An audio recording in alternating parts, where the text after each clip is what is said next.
Hello students, welcome to Future Classes Academy. Here today we are going to study Lost Spring and it is written by Anis Zhang. This is a very beautiful chapter. In this chapter Anis Zhang has told about the children, many children. देखो बच्चों, बहुत सारे बच्चे ऐसे होते हैं जिनको अच्छी ज़िंदगी मिलती है और बहुत सारे बच्चों को अच्छी ज़िंदगी नहीं मिलती। लॉस्ट स्प्रिंग चैप्टर को अगर बात करते इसका मतलब होता है खोया हुआ बसंत। और यहाँ बसंत से किसी मौसम से मतलब नहीं है, यहाँ बसंत का मतलब होता है ज़िंदगी से, पल से। यहाँ कुछ ऐसे बच्चों की बात हो रही है जिनका अच्छा पल उनकी ज़िंदगी से जा चुका है। अच्छा पल क्या होता है? बचपन, खेलना कूदना, मस्ती करना, स्कूल जाना, अपनी ज़िंदगी को जीना। इस चैप्टर में कुछ ऐसे बच्चों के बारे में बात की जाएगी जिसमें वो बच्चे अपनी ज़िंदगी को खो चुके हैं। उन्हें पढ़ने का मौका नहीं मिला, उन्हें खेलने कूदने का मौका नहीं मिला, वो कूड़े में अपनी ज़िंदगी जी रहे हैं। जिस खाना को हम फेंक देते हैं वैसे खाना को वो खाकर अपनी ज़िंदगी को जीते हैं। जहाँ जिन बच्चों के कंधों पर, कई बच्चों के कंधों पर स्कूल का बैग होता है, किताबें होती हैं, उन बच्चों के कंधों पर कूड़ा करकट होता है। इस चैप्टर में हम उन्हीं बच्चों के बारे में पढ़ेंगे और उन्हीं बच्चों में से कुछ ऐसे बच्चों के बारे में भी जानेंगे जो अपनी ज़िंदगी में कुछ कमाल करना चाहते हैं। अगर समरी की बात करें तो इसमें क्या हो रहा है, इसमें यहाँ के दो पार्ट हैं। पहला पार्ट में है, इसमें लिखा गया है समटाइम्स आई फाइंड ए रूपी इन द गार्बेज। कभी कभी आई मैं फाइंड पाता हूँ ए रूपी, एक रुपया, इन द गार्बेज, कूड़े में। ये एक पहला पार्ट है। इस पहले पार्ट के बारे में पहले चर्चा करेंगे, पढ़ेंगे, इसके बाद हम दूसरे पार्ट के बारे में जानेंगे। इसमें क्या हो रहा है, इसमें कुछ कूड़े बीनने वाले बच्चे हैं जो गली मोहल्ले में घूम घूम कर कूड़ा बीनते हैं, और एक मैडम है जिनका नाम क्या है, एनिस जंग। तो वो मैडम जी उन बच्चों से बातचीत करती हैं। अब बातचीत के दौरान इन दोनों के बीच में क्या होता है आप जरा देख लीजिए। यहाँ पर आप देखेंगे कि मैडम जी पूछते हैं एक बच्चे से, वाई, क्यों, डू यू डू, तुम करते हो दिस, इसे, तुम इसे क्यों करते हो? इसे मतलब समझ रहे हो, कूड़ा बीनने को कह रही हैं। तुम ऐसा क्यों करते हो, कूड़ा क्यों बीनते हो? मैं थोड़ा सा एक्सप्लेन करने के लिए कुछ चीज़ों को ऐड करते जाऊंगा ताकि आपको समझ में आए, ठीक है? तो वाई, क्यों, डू यू डू, तुम इसे क्यों करते हो, अर्थात तुम कूड़ा क्यों बीनते हो? आई आस्क, मैंने पूछा, मैं पूछती हूँ, साहेब से, मैं साहब से पूछती हूँ तुम ऐसा क्यों करते हो? हुम, जिसे आई इंकाउंटर में पा लेती हूँ एवरी मॉर्निंग, जिसे मैं हर सुबह पा लेती हूँ, स्क्रॉन्जिंग, ढूंढते हुए, फॉर गोल्ड, सोना को, यानी पैसे को, मैं उसे, जिससे मैं पैसे को ढूंढते हुए हर सुबह पा लेती हूँ, इन द गार्बेज डंप्स, कूड़े के ढेर में, ऑफ माई नेबरहुड, मेरे पड़ोस के, जिससे मैं मेरे पड़ोस के कूड़े के ढेर में हर रोज कुछ न कुछ ढूंढते हुए पा लेती हूँ। उससे मैं पूछती हूँ तुम ऐसा क्यों करते हो? साहेब लेफ्ट हिज होम, साहेब ने अपना घर छोड़ दिया है। साहब का परिचय सुन लीजिए। साहेब अपना घर छोड़ चुका है, लॉन्ग एगो, बहुत समय पहले ही साहेब ने अपना घर बहुत समय पहले छोड़ दिया। सेठ बस गया, amidst the green field of Dhaka, जो बसा हुआ था, जिस घर को उन्होंने छोड़ा था वो घर बसा हुआ था, ठीक है? तो सेठ बसा हुआ था, amidst the green fields of Dhaka, Dhaka के हरे भरे मैदानों के बीच में। साहब ने अपने उस घर को छोड़ दिया जो ढाका के हरे भरे मैदानों के बीच में क्या था, बसा हुआ था।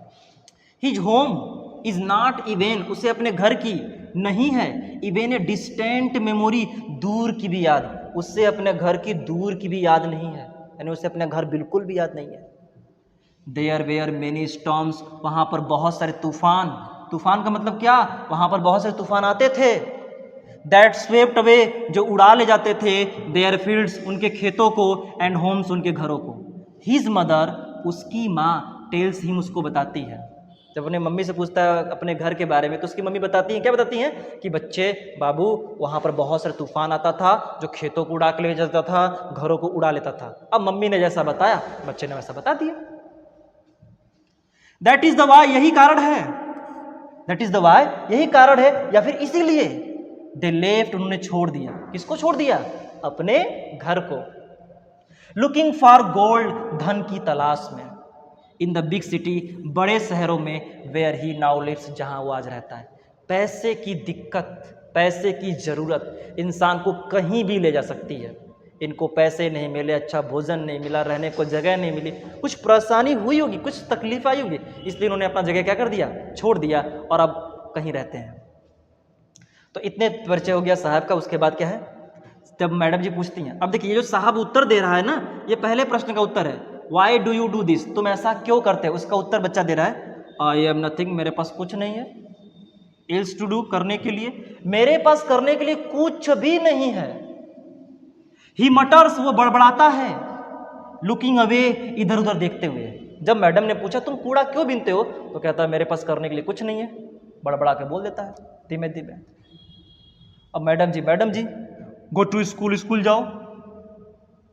आई से मैं कहती हूं ग्लिबली जल्दबाजी से, मैं बड़े जल्दबाजी से कह देती हूँ स्कूल जाओ।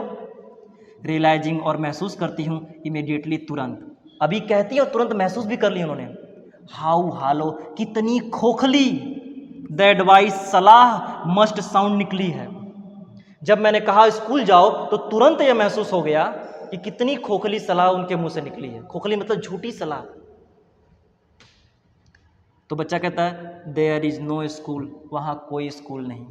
इन माई नेबरहुड, मेरे पड़ोस में कोई स्कूल नहीं है मैडम जी। वेन दे, जब वे विल्ड बनाएंगे वन एक को, जब वो एक स्कूल बनाएंगे, आई विल गो, मैं चला जाऊंगा। जब स्कूल बनाएंगे तो चला जाऊंगा, ऐसा बच्चे ने जवाब दिया। मैडम कह रही है इफ यदि आई स्टार्ट, मैं शुरू करूंगी ए स्कूल, एक स्कूल को, विल यू कम, क्या तुम आओगे? आई आस्क, मैं पूछती हूँ, हाफ जोकिंग, आधा मजाक करते हुए, मैं थोड़ा मजाक करते पूछती हूँ अगर मैं स्कूल खोलूंगी तो क्या तुम पढ़ने आओगे? अब इसके बाद का हम देखते हैं क्या आता है। तो जब मैडम जी ने पूछा कि अगर मैं स्कूल बनाऊंगी तो क्या तुम स्कूल आओगे, तो बच्चा बोलता है यस, हाँ। ही से जो कहता है स्माइलिंग, मुस्कुराते हुए, ब्रॉडली, एकदम बढ़िया से, वो बढ़िया से मुस्कुराते हुए कहता है हाँ जरूर आऊंगा, आप बनाइए तो सही। मतलब थोड़ा जोड़ के बोल रहे हैं, आप समझ जाइएगा। ए फ्यू डेज लेटर, कुछ दिनों के बाद, आई सी, मैं देखती हूँ, ही मुझसे, रनिंग अप टू मी, मेरे तरफ आते हुए दौड़कर। कुछ समय के बाद मैं उसे अपने तरफ दौड़ते हुए देखती हूँ, यानी वो दौड़ते हुए मेरे तरफ आ रहा था। और आके क्या बोला, इज योर स्कूल रेडी, क्या आपका स्कूल बन गया? बच्चा तो बच्चा है, मैडम ने कहा था अगर मैं स्कूल बनाऊंगी तो क्या तुम पढ़ने आओगे? तो बच्चा आया और सीधा आके पूछ रहा है क्या आपका स्कूल बन गया है? इट टेक्स लॉन्गर, बड़ा वक्त लगता है, टू बिल्ड, बनाने में, स्कूल, एक स्कूल को, एक स्कूल को बनाने में वक्त लगता है। आई से, मैंने कहा, एम्बैरेस्ड, शर्मिंदा होकर, मैं शर्मिंदा होकर बोलती हूँ कि स्कूल बनाने में वक्त लगता है। Eight having a made, eight having मैंने कर दिया था, एट हैविंग मेड मतलब मैंने कर दिया था, ए प्रॉमिस, एक वादा, दैट वाज नॉट मीन, जिसका कोई मतलब नहीं था। मैडम जी शर्मिंदा होते हुए बोलती हैं कि स्कूल बनाने में वक्त लगता है, और वे शर्मिंदा क्यों हुई हैं? क्योंकि उन्होंने एक वादा किया है जिसका कोई मतलब नहीं है।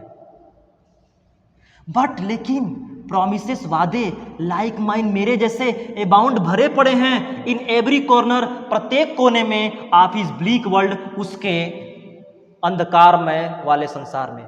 लेकिन मेरे जैसे वादे उसके अंधकारमय संसार में भरे पड़े हैं। नहीं समझ में आएगा, मैं फिर से बताता हूं, देखिए ध्यान से।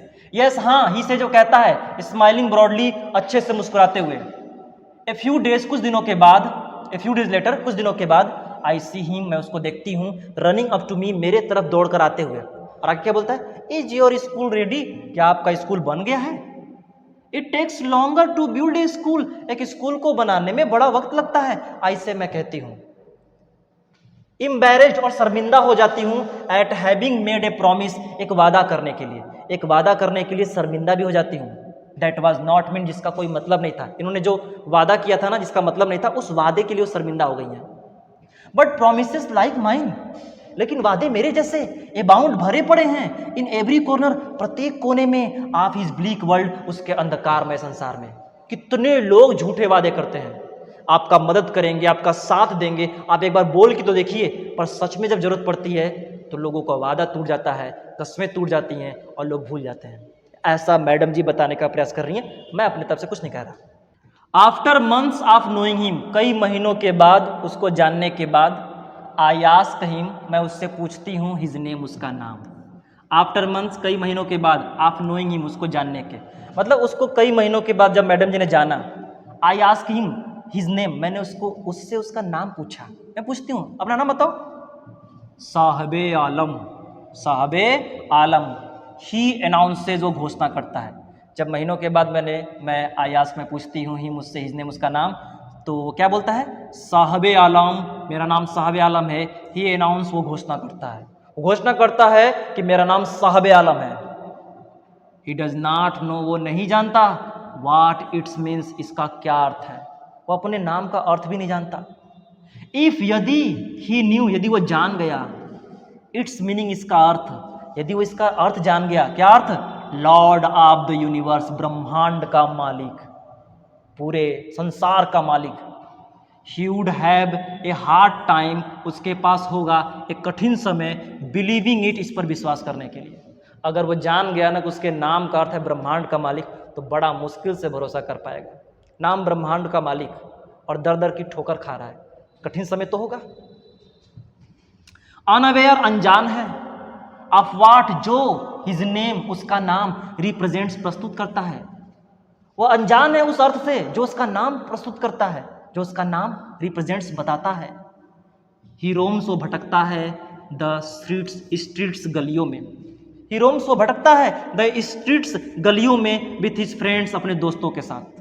एन आर्मी, जो एक सेना है, ऑफ बेयर फुट बॉयज, नंगे पांव चलने वाले लड़कों की, हु अपीयर, जो आते हैं, लाइक द मॉर्निंग बर्ड्स, सुबह की पक्षी की तरह, जो सुबह की पक्षियों की तरह आते हैं, एंड डिसअपीयर, गायब हो जाते हैं, एट नून, दोपहर में। ये अपने दोस्तों के साथ भटकता है, जिनकी क्या है, एक सेना है, और एक ऐसी सेना है, ये नंगे पांव चलते हैं। ये मतलब इन बेचारों के पास चप्पल भी पहनने के लिए नहीं है, जिसके पास खाने को मुश्किल से जुटे, चप्पल कहाँ से बढ़िया पहनेगा, टूटा फुटा मुश्किल से पहन लिया। तो ये जो उसके पास एक आर्मी है, सेना है, ऑफ बेयर फुट बॉयज, नंगे पांव चलने वाले लड़कों की, हु अपीयर, जो आते हैं, लाइक द मॉर्निंग बर्ड्स, सुबह की पक्षी की तरह, एंड डिसअपीयर, गायब हो जाते हैं, एट नून, दोपहर में। सुबह आए और गायब हो गए। ओवर द मंथ्स, कई महीनों के बाद, I have come to recognise, मैं पहचानने लगी थी। ओवर द मंथ, कई महीनों के बाद, I have come to recognise, मैंने पहचान लिया था, ईच ऑफ देम, उनमें से प्रत्येक को। कई महीनों के बाद मैंने उनमें से प्रत्येक को क्या कर लिया है, पहचान लिया है। और पहचानने के बाद मैडम ये पहचान ली। तो इसके बाद का हम अगले वीडियो में देखेंगे, है ना। आप इसको अच्छे से तैयार कर लीजिएगा। कहीं पर कोई दिक्कत होगा तो आप कमेंट कर सकते हैं, जब आप कमेंट करेंगे मैं उसको देखूंगा, तो अगले वीडियो में उसको आप फिर से आपको बता देंगे, समझा देंगे, ठीक है। आज के लिए इतना ही। जय हिंद, जय भारत।